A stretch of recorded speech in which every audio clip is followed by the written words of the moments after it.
తాళపూడిలో కొలువై ఉన్నటువంటి శ్రీ నవదుర్గాది పరివార సమేత శ్రీచక్ర సహిత శ్రీ కనకదుర్గాదేవి అమ్మవారి ఆలయంలో భక్తులు అమ్మవారికి ఆషాఢమాస సారిను సమర్పించి తమ యొక్క భక్తి ప్రపత్తులను చాటుకున్నారు.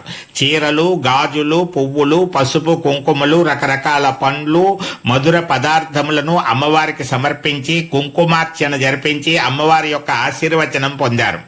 ఈ సందర్భంగా అనేక స్తోత్రాలు పారాయణం చేశారు. పరసా టీవీ ద్వారా అమ్మవారి యొక్క ఆషాఢసారి వేడుకను మీ అందరికీ అందించడం జరుగుతోంది. చూసి తరించండి.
ఓం దుర్గా, శ్రీ దుర్గా, జయ దుర్గా, జయ జయ దుర్గా, నమో నమః. పరసా టీవీని ప్రోత్సహించండి. ఇలాంటి ఎన్నో కార్యక్రమాలకి సబ్స్క్రైబ్ చేయండి.